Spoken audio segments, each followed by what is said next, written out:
Yeah, for sure. And how long do you think, or if if someone asks you a question that I've done all the reading, I've saved my personal finances, I'm ready to invest in the market. How long do you think it will take me to become profitable in the markets? The journey from starting live after doing all the reading, understanding the markets. But how long do you think for a typical person it would take for him or her to become a bit profitable in the markets? I would say realistically, 90% will never be profitable because they don't go down the path of a quantified trading system or an hedge. They're not able to cut their losers short and let their winners run. So I'd say 90% will never make money in the market because they can't get over those barriers of wanting to be right and wanting to predict things. But the 10% that do end up, learning that they have to have a process, they have to have a trading system, they have to have it back tested, they have to see that it works, it has to have big wins, small losses. And they also have to trade it with discipline and perseverance over long periods of time. If they do those things, it's just going to be how long will it take them to get a true system in place and follow it with discipline and risk management. And if somebody's on the right path as quickly as possible, it could be within a year or two. Right. And so moving on a bit more into sort of portfolio construction, starting with sort of your own journey. How do you have like mini separate funds that you keep for some that are for one strategy, another one might be a long-term strategy, one might be say sort of a really short-term strategy. How do you construct your overall portfolio? Have you split into different sectors, different percentages? How do you sort of manage that? Yeah, I do have a retirement account that's tax deferred that I've been trading on for 25 years and just let it compound tax free, which has been amazing. I also have a taxable trading account that I trade. I trade the taxable account much more aggressive. That's the one I can take out yearly for profits. But I trade it more aggressive with double leverage ETFs, sometimes triple leverage ETFs in the stock market. And my tax deferred, I just trade with single leverage indexes primarily. I used to trade a growth stocks in it, but I've gone much more conservative in my larger capital to keep me financially independent. But in my trading account, I'll break it into 10% increments with sectors and growth stocks and leverage indexes. So you want to, and for traders, a lot of times you don't have a portfolio, you have a watch list, and you want to always have some kind of a signal going off somewhere in your watch list, finding some kind of trend. It's good to have some energy, some financials, growth stocks, small cap, big cap, tech, energy. It's good to have a diversification of different sectors and different market caps and different growth stocks in different sectors. Some Amazon for retail, some Etsy's also retail, but then also having PayPal be financial or MasterCard be financial. So you want to have diversity of growth stocks as well. You want to be across different sectors and market caps and indexes as well.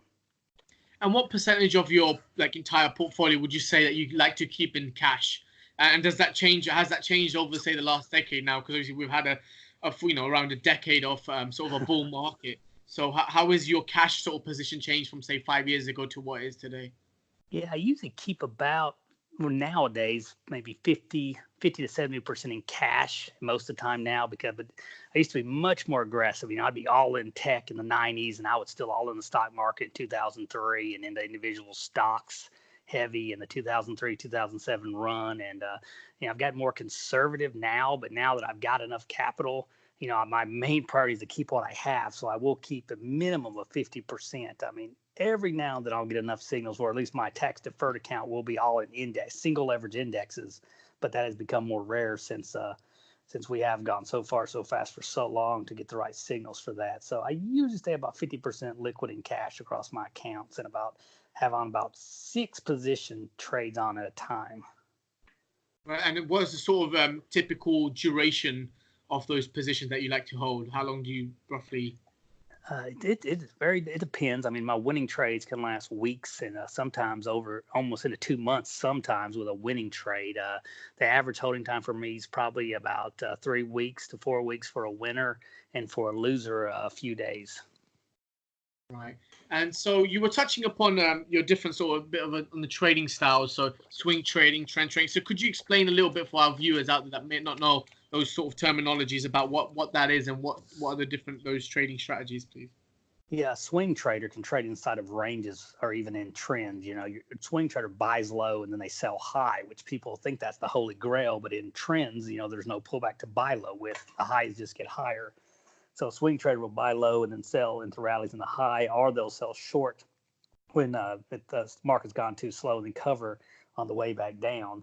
And then a trend follower, they'll even buy a breakout to a new high and they'll hold as long as they're making new higher highs and higher lows, or they'll sell short and a breakdown below support, and then they'll keep holding until it quits making lower lows and lower highs. So a trend trader is just going one direction for a long period of time, while swing traders going in both directions are buying dips. It's a swing trading method, plus day traders just trade the intraday range during the daytime. A position trader will hold. That's more like Paul Tudor Jones and George Soros, where they'll buy a position and hold it against for a time duration as long as they think they're still going to be right. So plus you have, even Warren Buffett, an investor, he buys companies that he believes will grow and compound their cash flow, while a trader will trade trading systems that they believe will compound their capital. So lots of different ways to make money in the stock market. And because of those strategies, they obviously focus a lot more on the sort of technical aspects of things. So how do you position yourself? Say, you're in a company that's maybe going to report in a couple of days' time. Would you have sold off that position beforehand? Do you hold it through the quarterly earnings, or how would that affect your strategy at that point? Yeah, I take risk off in front of earnings. The biggest way to be unprofitable in trading is big losses, and it's very easy to get big losses when you hold in front of earnings announcement.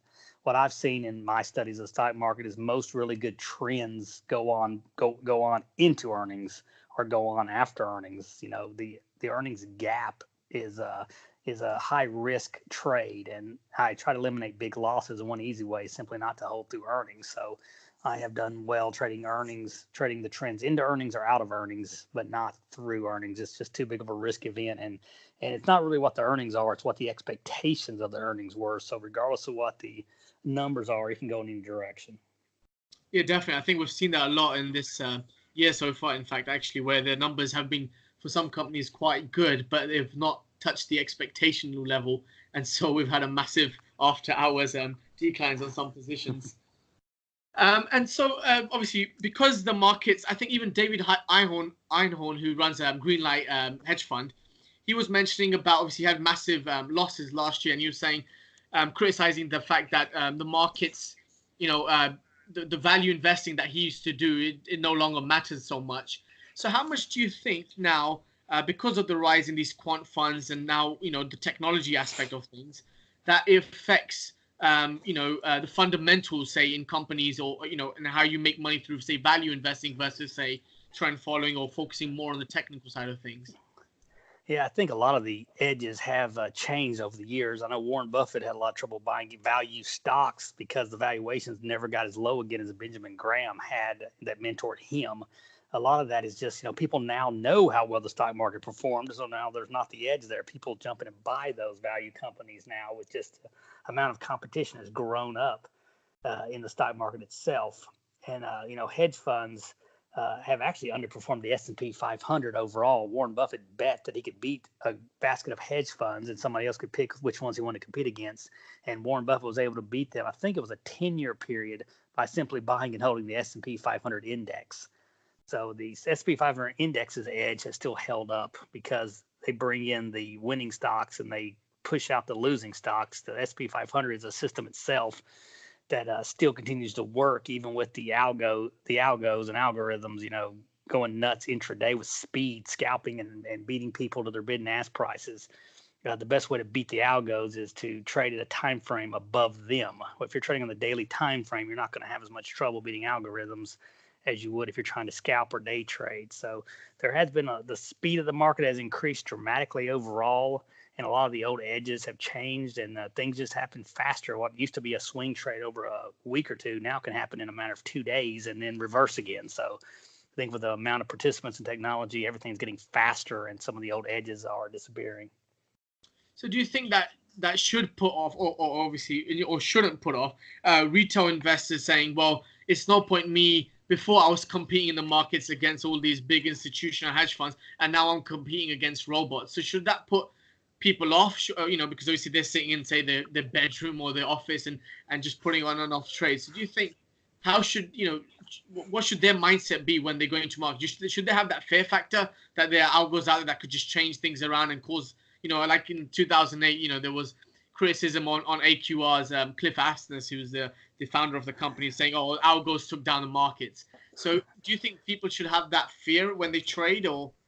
Well, I think this has always been going on as the market's always changing. There's always something different. Everybody thought the discount brokers were going to destroy the market in the around the internet bubble, and everybody thought, even 87 crash on Monday. They thought that was the end because of people using S&P 500 futures to sell them short to hedge their long bets, and there was computer trading back then, and they've always said this. I've heard this for 30 years.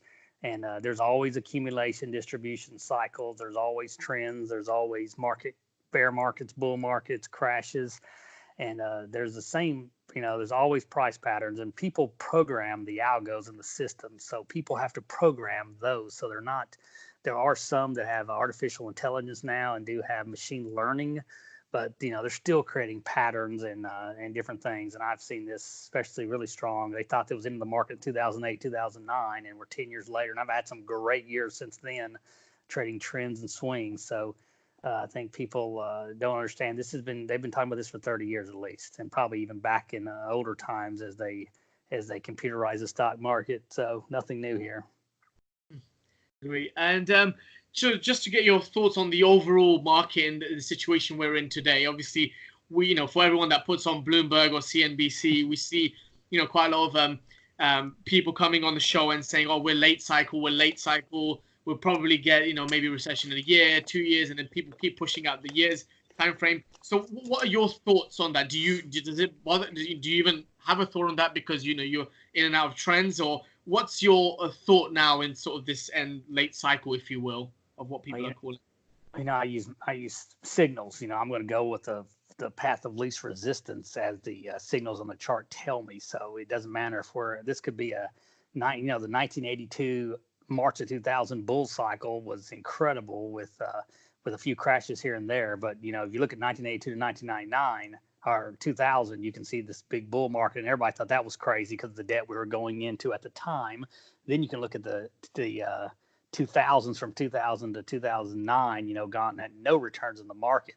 If you go through history, you see that over and over again. There's just patterns, and we don't know how they're going to play out. All you can do is trade your own quantified system and go with the flow. And the most dangerous thing was people getting bearish in 1982 and missing the 1980s. I mean, you have to have the Boolean logic of if this, then that, where if this breaks here, I will go long and I will stay long. And you got to find ways to go with the flow because nobody knows what's going to happen.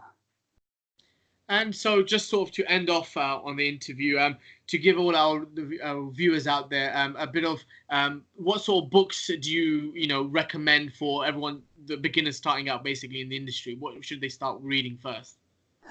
It depends on their specific path they want to take. I created a book called New Trader, Rich Trader that really tries to go through a process of a not easy to read fictional tale of what a rich trader would tell a new trader, mentoring them on how to trade profitably. So I created that as a really easy starter one, and I also have a book, New Trader 101, that explains the principles of profitable trading very basically.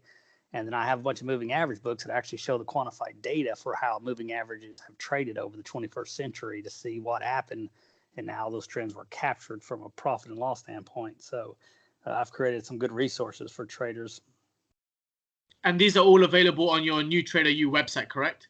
They're all on Amazon, Amazon.com, Amazon Kindle, Audible, and Amazon is the primary outlet. Okay, perfect. I'll leave all those links in the description for everyone out there. And once again, I would like to thank you, Steve, for your time. It has been a pleasure. And hopefully, maybe in the near future, we can have another chat. But thank you very much for your time. Thanks a lot. Cheers.